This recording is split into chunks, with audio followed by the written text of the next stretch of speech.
मैं जिला कृषि पदाधिकारी दरभंगा। रबी में जितनी भी योजनाएं चल रही है कृषि विभाग की तरफ से और किसान बंधु से लाभान्वित हो रहे हैं या लाभान्वित होने वाले हैं, उसके बारे में मैं बताना चाहता हूं कि अभी रबी मौसम शुरू हो गया है। रबी में खेतों में गेहूं की और दलहन, तिलहन या और जो फसलें हैं उसके बुआई का समय है। किसान बंधु इस बात का ध्यान रखेंगे कि हमें से अनुशंसित बीज और अनुशंसा उस खेतों के लिए, अपने खेतों के लिए जो उर्वरक की ज़रूरत हो, अकार्बनिक उर्वरक का प्रयोग कम करें, जैविक उर्वरक, कार्बनिक उर्वरक का प्रयोग ज़्यादा करें, मैं यह कहूँगा। और जितने भी उपादान हैं सब समय पे सिंचाई का उपयोग करें। जितने भी खेती में उपयुक्त होने वाले तंत्र हैं, खासकर जुताई के समय में जो भी यंत्र लगते हों, उसका प्रयोग वो करके तकनीकी रूप से उत्तम खेती करके और अच्छी उपज प्राप्त कर सकते हैं। इसका कारण सबसे बड़ी यह है कि शुरुआत में ही इस पर ध्यान देना जरूरी है। शुरुआत में सबसे पहले हम लोग ध्यान नहीं दे पाते हैं कि खेत की तैयारी अगर अच्छी है, बीज अगर अच्छा हो तो उत्पादन हर हाल में अच्छा होगा और उत्पादकता बढ़ेगी, जिससे हमारे प्रदेश की, हमारे पंचायतों की, हमारे देश की तरक्की होगी। यह बात इसलिए महत्वपूर्ण है क्योंकि किसान बंधु शुरुआत से जो ट्रेडिशनल ढंग से खेती करते आ रहे हैं उसमें थोड़ी सुधार करने की जरूरत है। खासकर सबसे पहली बात सीड ट्रीटमेंट की होते हैं, जिसमें कि बीज को हम लोग उपचारित करते हैं। तो बीज का उपचार बहुत जरूरी है, जो किसान नहीं कर पाते हैं। बीज का उपचार करने से बीज जनित जितने भी रोग हैं वह रोग होता ही नहीं है। और बाद में फसलों में अतिरिक्त कोई भी पौधा संरक्षण की योजनाएं या का काम नहीं करना पड़ता है। दूसरा मतलब है कि खेत की जुताई इस रूप में होनी चाहिए कि उस फसल के लिए उपयुक्त जुताई हो। जैसे मान लें गेहूं का करना है हमको, तो लाइन सोइंग हम लोग करें, कतार में करें, पंक्तिबद्ध हम लोग करें। जीरो टिलेज का हम लोग उपयोग करें, जिसमें से जीरो टिलेज का उपयोग हर हाल में हमको जुताई के समय और पूरे खेत में जितने भी उपादान हैं उसको देने के समय में इस बात को हमको ध्यान रखना है कि हम ऐसा क्रियाकलाप करें जिससे कि हमारी लागत कम हो। खासकर कृषि विभाग की तरफ से मैं आपको बता रहा हूँ, दरभंगा कृषि विभाग की तरफ से, कि हर हाल में अभी सरकार द्वारा विभिन्न तरह के बीज का वितरण किया जा रहा है। वो बीज क्या है? वो बीज उपचारित बीज है और वह बीज अनुदानित दर पे NFSM के तहत में, RKVY के तहत में, भारत सरकार के द्वारा चलाई जाने वाली योजना, उसके तहत में हम लोग डिमॉन्स्ट्रेशन प्रत्यक्षण का बीज या खेतों में लगाने वाले बीज का हम लोग उपयोग करें। उसके साथ में हम लोग केमिकल्स भी दे रहे हैं, उसके साथ में हम लोग जो उपादान है वह भी हम लोग दे रहे हैं। तो यह जो बीज हम लोग दे रहे हैं, यह बीज प्रखंड में आ चुके हैं। किसान बंधु से आग्रह है कि उसके ऑनलाइन होते हैं, ऑनलाइन आवेदन करें।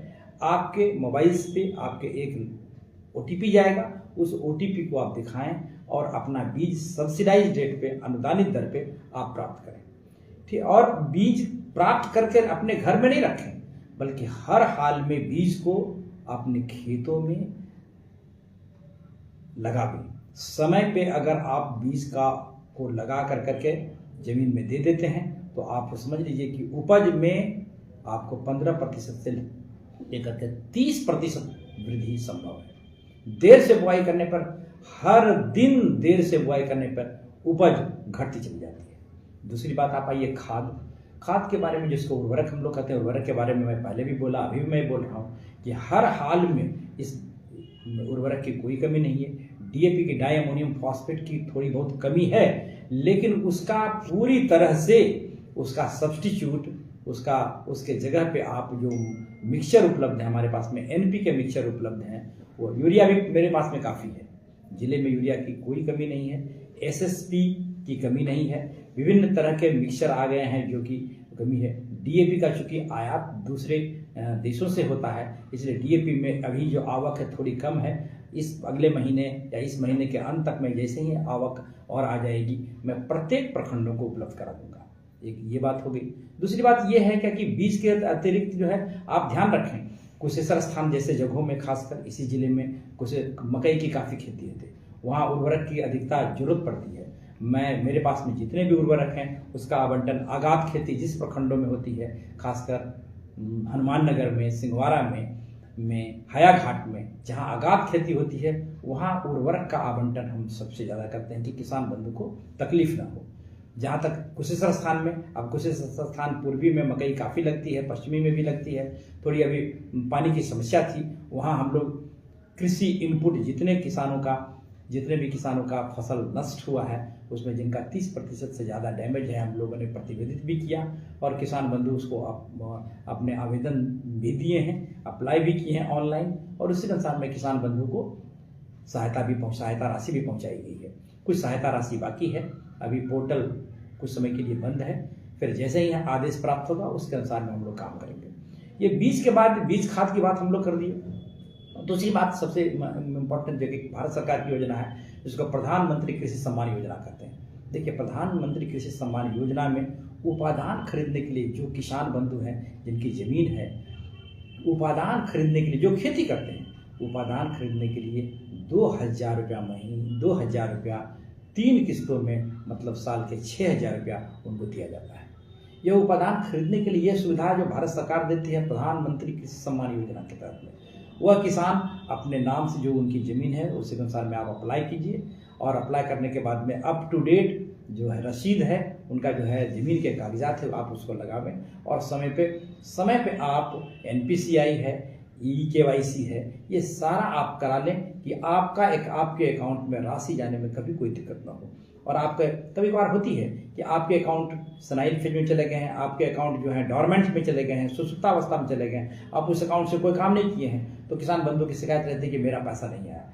लेकिन वो सारे पैसे जाएंगे अगर आप EKYC करा लें, NPCI करा लें, और अगर आपका सही रूप से अप्लाई किया हुआ है तो कहीं कोई दिक्कत नहीं है कि आपके खाते में राशि नहीं जाएगी। EKYC के अतिरिक्त और भी हमारे पास में जितनी योजना है, अभी गेहूं के बीज मैंने आपको बता दिया कि दलहन तेलहन के अतिरिक्त गेहूं के बीज प्रखंडों में पहुंच रहा है विभिन्न योजनाओं के तहत में, जिसका वितरण सब्सिडाइज रेट पे किया जाएगा। प्रत्यक्षण के बीज और उपादान पहुंच रहे हैं जिसको कि आपको लेकर करके आपको प्रत्यक्षण करना है, हमारे जो ट्रेंड पर्सन्स हैं वो आपको ये करेंगे। इसके अतिरिक्त कृषि में एक योजना और चलती है कृषि मैकेनाइजेशन की, कृषि यांत्रिकरण की। कृषि यांत्रिकरण है क्या? कृषि यांत्रिकरण, अब कृषि में विभिन्न तरह के यंत्रों का प्रयोग खेती करने के लिए हो रहा है। वो यंत्र कौन कौन है? वो यंत्र, जुताई के यंत्र अलग है, रोटावेटर हैं, पावर टिलर हैं, बहुत तरह के यंत्र हैं, ट्रैक्टर्स हैं, हैरो हैं। तो जितने तरह के यंत्र हैं सबों पे 15%, 20% से 15% से लेकर के यंत्र वाइज और कैटेगरी वाइज उसमें अनुदान है, या 15% से लेकर के 70% तक अनुदान है। वो हमारे पास में 79 तरह के यंत्र हैं जिस पर के अनुदान नहीं थे, चाहे वो कटाई के यंत्र, जुताई के यंत्र हो, कटाई के यंत्र हैं, थ्रेसिंग के यंत्र हैं, या आपको पोस्ट हार्वेस्ट में जो है उसके बाद के यंत्र, विभिन्न तरह के यंत्र हैं। आप किसान बंधु प्रखंड कार्यालय में, जिला कृषि कार्यालय में, या हमारे कृषि समन्वयक, किसान सलाहकार के माध्यम से जानकारी प्राप्त कर सकते हैं, या विभिन्न तरह के हमारे जो सेमिनार्स होते हैं, विभिन्न तरह के किसान पाठशाला होते हैं, जो गोष्ठी होते हैं, सबों में किसान से चलने वाली जितनी भी योजनाएं हैं वह योजनाओं के बारे में डिटेल रूप में बताया जाता है। इसके अतिरिक्त देखिए तो यह कृषि यांत्रिकरण जो है, इसमें होना क्या है, किसान बंधु को जो भी आप यंत्र चाहिए उस यंत्र के लिए हमारा जो पोर्टल खुला हुआ है उस कृषि मैकेनाइजेशन, उसको ऑफ मास के पोर्टल पे जाएं, आप आवेदन करें। आपके आवेदन करने के बाद में वह आपका एनरोल हो गया, और आपके बाद में एक लॉटरी किया जाता है। लॉटरी के माध्यम से जिनका चयन किया जाता है वो मुख्यालय स्तर से ही लॉटरी किया जाता है। जिनका चयन होता है उनको हम लोग परमिट दे देते हैं, और रजिस्टर्ड डीलर जो है, जो किसान यंत्र विक्रेता है, जो पंजीकृत है, जिनको लाइसेंस दिया हुआ है, उनसे जाकर करके आप सब्सिडाइज्ड रेट पे यंत्र आप खरीद लें। यंत्र खरीदने के बाद इसकी प्रक्रिया में हमारे कृषि समन्वयक, प्रखंड कृषि पदाधिकारी और मंडल कृषि पदाधिकारी उसका वेरिफिकेशंस करते हैं, फिर मेरे स्तर पे आता है, और तब हम लोग उसके बाद में उसके सब्सिडी का कार्य करते हैं। इसके अतिरिक्त कृषि में जो एक है मिट्टी जाँच, आप मिट्टी जाँच जो है आपको उसके यहाँ पर एक प्रयोगशाला है मिट्टी जाँच के लिए एक अलग, जिसमें कि आप अपने खेतों की मिट्टी यहाँ पर ला करके दें और आपकी मिट्टी जाँच हुई कि मिट्टी में कौन सी चीज़ है और कौन सी चीज़ की ज़रूरत है, बाकायदा एक मृदा कार्ड आपको दिया जाएगा। इसको सॉइल हेल्थ कार्ड कहते हैं, उसको कहते हैं। वह सॉइल हेल्थ कार्ड आपको मिलेगा, आपके नाम से मिलेगा। उसमें लिखा रहेगा कि आपकी मिट्टी में क्या क्या चीज़ है और आपकी मिट्टी को क्या क्या चीज़ ज़रूरत है, आपको अनुशंसित मात्रा के अनुसार ही दीजिए।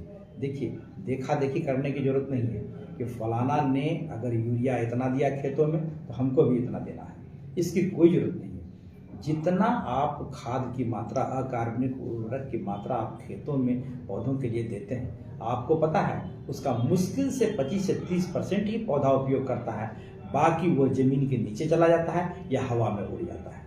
उससे कोई फ़ायदा नहीं है। आपके खेत की लागत, आपके उत्पादन की लागत बढ़ती चली जाती है और किसान को लाभ, प्रॉफिट कम मिल पाता है। हमको ऐसी विधा कायम करनी चाहिए जिसमें कि किसान के उत्पादन की लागत कम हो और किसान को ज़्यादा लाभ मिले। किसान को के उत्पादित अन्न को बेचने के लिए 50 तरह की सहकारिता विभाग में बड़ी तरह की व्यवस्था है। सरकार ने MSP, मिनिमम सपोर्ट प्राइस की घोषणा की है और 50 तरह के कार्य किए जा रहे हैं। मेरे किसान बंधु से यह आग्रह है कि हर हाल में आप जो ट्रेडिशनल धान गेहूं का खेती करते हैं उससे थोड़ा हट कर करके विभिन्न तरह के, जैसे यह जिला मशरूम के लिए मशहूर है, यह जिला मशरूम और मखाना के लिए मशहूर है। मशरूम की आप खेती करें, मखाना की खेती करें, आप सब्जियों की खेती करें। इस तरह से बहुत बेबी कॉर्न की आप खेती करें, जहाँ की किशनगंज और उस इलाकों में जो है बेबी कॉर्न की खेती किए जाते हैं। मकई की आप खेती करें, आप मोटे अनाज की खेती करें, कोदो है, सावा है, मड़ुआ है, मिलेट्स जिसको कहते हैं, आप उसकी खेती करें। काफ़ी उसमें फ़ायदा है। यह एक ऐसा खेती का फ़ायदा है जिसमें आपको ज़्यादा लागत नहीं लगती है। कम पानी, कम खाद में जो आप उपजाते हैं वह हेल्थ के लिए, स्वास्थ्य के लिए पूरी तरह से आपको बेनिफिशियल है, लाभकारी है। डॉक्टर्स भी खाने के लिए उसको सलाह देते हैं कि अब आप रोटी और चावल पे निर्भरता कम कीजिए। आप खाइए उसको, लेकिन उस पर कंप्लीट उसको उपजाने की जो आपका है उसके एकरेज को, उसके रकबा को कम कीजिए और ऐसे उपज को बढ़ावा दिए जो पौष्टिक है और डॉक्टर द्वारा भी कहा गया है, हम लोग भी उसके प्रचार करते हैं। उसमें लागत भी कम लेती है, लाभ भी ज़्यादा है और मार्केटिंग का कोई, बाजार की कोई समस्या नहीं है। इस तरह से जितने तरह की हमारी योजनाएं हैं, उस योजनाओं में एक देखिए प्रक्षेत्र की योजना है। प्रक्षेत्र की योजना क्या है? सरकारी प्रक्षेत्र है। सरकारी प्रक्षेत्र में हम लोग बीज उत्पादन का काम हमारे करते हैं अनुमंडल कृषि पदाधिकारी द्वारा। और बीज उत्पादन क्या है? जो बीज वैज्ञानिकों द्वारा लेबोरेटरी में, प्रयोगशाला में तैयार किया गया, अपने खेतों में तैयार किया, उस बीज को हमको जब मिलता है तो उसको हम लोग मल्टीप्लाई करते हैं। हमको मिलता है ब्रीडर सीड, जिसको प्रजनक बीज कहते हैं। प्रजनक बीज को हम लोग फाउंडेशन सीड, सर्टिफाइड सीड हम लोग बनाते हैं। वह बीज तब ना, जब तक हमको पास में सर्टिफाइड सीड नहीं बनेगा हम किसानों को वितरित नहीं कर पाएंगे। तो हम किसानों को, इसलिए कि पहले ऐसा नहीं कि किसान वैज्ञानिकों द्वारा तैयार किया गया और अच्छे वैरायटी की, अच्छे गुणवत्ता की जो बीज जो है प्रयोगशाला तक ही सीमित रह जाए। इसको पहुंचाने के लिए कौन उपलब्ध है? आत्मा है। आत्मा में बहुत तरह के कार्य होते हैं। आत्मा एक ऐसी विधा है जिससे कि आत्मा में के तहत में हम लोग दूसरे प्रदेशों में प्रशिक्षण के लिए भेजते हैं। हम लोग प्रशिक्षण के लिए भेजते हैं, हम लोग परिभ्रमण के लिए हम लोग भेजते हैं। ज़िले में भी जो अच्छे किसान हैं उसका चयन कर करके हम लोग यूनिवर्सिटी में हम लोग भेजते हैं। राज्य के दूसरे विश्वविद्यालयों में जो खासकर सेंटर ऑफ एक्सलेंस हैं, जहाँ जिस चीज़ की महत्ता है और जिस चीज़ के लिए वो स्पेशलिस्ट हैं, वहाँ हम किसानों को भेजते हैं कि किसान वहाँ से सीख करके आवे और सीख करके आ करके यहाँ अपनी खेती में एक नए प्रयोग करें और जिससे कि हमारा एक वातावरण बदले और उनका देखा देखी दूसरे लोग भी करेंगे, जिससे कि किसानों को फायदा हो। धन्यवाद।